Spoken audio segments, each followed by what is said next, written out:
हमारे देश में अब मुझे ये समझ में आने लगा है कि किसी भी भारतीय नागरिक को चिकित्सा सुविधा की जरूरत नहीं है, चिकित्सकीय ज्ञान की जरूरत है। हेल्थ फैसिलिटीज नहीं चाहिए, नॉलेज चाहिए। नॉलेज की बहुत कमी, और इतनी कमी है कि पढ़े लिखे लोग उससे ज्यादा पीड़ित हैं। छोटी छोटी बातें नहीं जानते। पानी को उबाल के पीना ये इतनी छोटी सी बात है, लेकिन आज के समय की बीमारियों में सबसे इफेक्टिव है, खासकर 3 महीने की ये जो। तो आप उनको बता दो भैया पानी उबाल के पियो, उबाल के पानी पीने से क्या होता है वो समझा दो उनको, 10 मिनट में समझ में आ जाए। फिर उनसे कहो कि खाना खाते हो तो कुछ ये खाओ ये मत खाओ, क्योंकि दिनचर्या ऋतुचर्या जो आयुर्वेद की है ना वो जरूर सीख लो। दिनचर्या और ऋतुचर्या जरूर सीखो, आयुर्वेद की बहुत आवश्यक है। और आपको मैं एक किताब का नाम बोल के जाता हूं, इसको पढ़ो। भगवत गीता जैसे पढ़ी जाती है, रामचरितमानस जैसे पढ़ी जाती है, उस किताब का नाम है अष्टांग हृदय। इसका एक दूसरा नाम भी है अष्टांग संग्रह, पुराना नाम अष्टांग हृदय। ये किताब का जो स्वस्थ व्रत है ना, वो ऐसे पढ़ो जैसे आप धार्मिक पुस्तक पढ़ते हो, और उसको बार बार पढ़ो तो याद हो जाएगा, कंठस्थ हो जाएगा। उसमें 2000 सूत्र हैं। ये सूत्र लोगों को बताना शुरू कर दो। छोटे छोटे सूत्र हैं, जैसे खाना खाने के बाद पानी मत पियो, स्वस्थ रहना है जिंदगी भर तो खाने के 1 घंटे के बाद पानी पियो।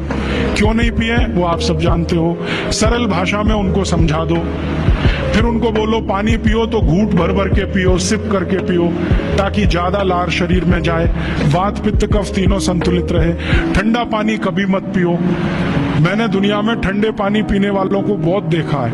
यूरोप और अमेरिका के लोग चिल्ड वाटर पीते हैं, बर्फ का पानी फ्रिज में रख के पीते हैं। परिणाम जानते हैं क्या होता है? सवेरे जब टॉयलेट रूम में जाते हैं तो 1-1 घंटे बाहर ही नहीं आते। उनको पूछो भाई तुम क्या कर रहे थे 1 घंटे वहां? तो कहते हैं न्यूज़पेपर पढ़ रहे थे, मैगजीन पढ़ रहे थे। क्यों पढ़ रहे थे? स्टूल पास नहीं होता। क्यों नहीं होता? कॉन्स्टिपेशन है, जोर लगाना पड़ता है फिर भी नहीं होता। गाना भी गाते हैं मेरे सपनों की रानी कभी आएगी, फिर भी नहीं आती। और अंतिम दुष्परिणाम पता है क्या होता है?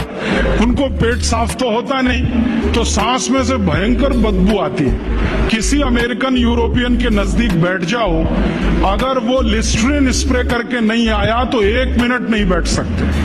हर समय उनको माउथ फ्रेशनर स्प्रे करना पड़ता है, क्योंकि अंतड़ियां साफ नहीं है, कब्जियत है, मल भरा हुआ है, उसमें कचरा जमा है। फिर उनके पसीने में से भी बदबू आती है। क्यों? कब्जियत बहुत है, और पसीने की बदबू दूर करने के लिए डिओडोरेंट स्प्रे करते रहते हैं। और आप तो सब जानते हो कि अगर कब्जियत है तो बाल भी कड़क रहते हैं, तो उन कड़क बाल को सॉफ्ट करने के लिए क्या क्या सब करते हैं। शैम्पू लगाते हैं, शैम्पू के बाद पता नहीं क्या क्या लगाते हैं। ये सब वो जो करते हैं ना, उनकी मजबूरी है, स्टेटस सिंबल नहीं है। इसको अपने दिमाग से निकाल दो कि ये कोई स्टेटस सिंबल। तो सरल भाषा में समझाओ, ठंडा पानी पीने से ये होता है, मत पियो, समझ जाएंगे। फिर उनको बोलो सवेरे उठो तो सबसे पहले पानी पियो। फिर उनसे बोलो खाना खाओ तो बैठ के खाओ, कभी भी खाना खाओ तो पूर्व दिशा में सिर करके, मुंह करके खाओ, सो तो पूर्व दिशा में। ये अष्टांग हृदय में इतने अद्भुत छोटे छोटी बातें हैं तो संस्कृत में, लेकिन अब तो उसका हिंदी भी आने लगा है। तो हिंदी ले लो, हिंदी वर्जन ले लो, इसको पढ़ो, बार बार पढ़ो, और ये जाके गांव में सबको बताओ। फिर उनको कहो देखो ये तो है स्वस्थ रहने के लिए, अब तुम बीमार पड़ो तो बताओ तुम्हारी बीमारी क्या है।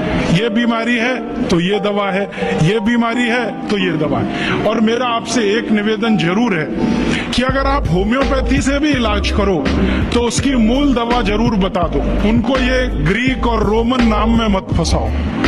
आप कहोगे जी मैं तो ऑसिमम दे रहा हूं, ये उनको कहो ये तो तुलसी का रस है भैया, तुम्हारे घर फूलों से बनी हुई है, आसानी से मिलती है, जयपुर में मिलती है, दिल्ली में मिलती है। भंडारी वालों को अक्सर ऑर्डर दे के रखो, हमको इतनी भेजो। उनको जो पता चल गया कि आप प्रचार के लिए कर रहे हो तो मुफ्त में भी दे देंगे आपको। तो इस तरह से आप गांव गांव जाओ, छोटे छोटे शिविर लगाओ, गांव वालों को इकट्ठा करो। गांव वाले बहुत दुखी हैं, शहर वाले भी दुखी हैं, वैसे तो वो दुखी हैं। इसका यही सबूत है कि रामदेव जी आए जयपुर में सवेरे 4 बजे तो सब लोग पहुंच जाते हैं वहां, पैसा भी देते हैं, समय भी देते हैं। और 4 बजे रामदेव जी कहें टांग ऊपर उठा लो तो उठा लेते हैं, कहें सिर नीचे कर दो तो कर लेते हैं, ऐसे कर लो तो कर लेते हैं। क्यों? परेशान है, दुखी है। तो इन जो दुखी लोगों का थोड़ा थोड़ा आप मदद कर दो इलाज के रूप में, ये सब आपके भगत हो जाएंगे। और ये भगत हो जाएंगे तो कहो आप भी प्रचार करो इसे, वो भी करें, आप भी करो, तो ये इतना तेजी से मल्टीप्लाई करेगा कि 2-5 साल में एलोपैथी का बाजा बज जाएगा। और बजा देना है अपने को। हाँ, ये संकल्प लेके चलो कि इनका बाजा हमको बजाना है। मैं बहुत जल्दी एक टीवी चैनल शुरू करने जा रहा हूं एलोपैथी का बाजा बजाने के लिए। इनकी सब पोल खोलनी है मुझे। हाँ, इनकी इतनी पोल है मेरे पास, कम से कम 1,500 से ज्यादा डॉक्यूमेंट्स हैं जो एलोपैथी के गंदेपन को सिद्ध करने वाले हैं, इनकी निकृष्टता को सिद्ध करने वाले हैं। ये कितने अनसाइंटिफिक हैं वो बताने वाले हैं, कितने डॉगमेटिक हैं वो बताने वाले हैं।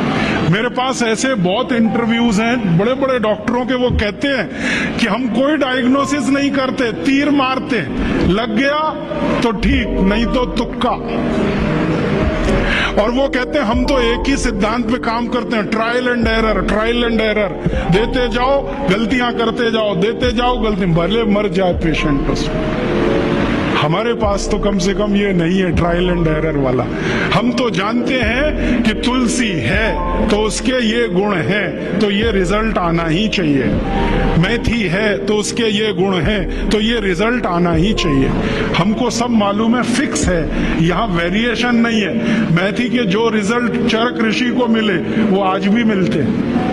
इसमें इतना सातत्य है, वेरिएशन कहीं भी नहीं है। तो जो विज्ञान में सातत्य होता है, सत्य ज्ञान वही होता है। तो हमारे पास जो सत्य ज्ञान है इसको लेकर आगे बढ़ें।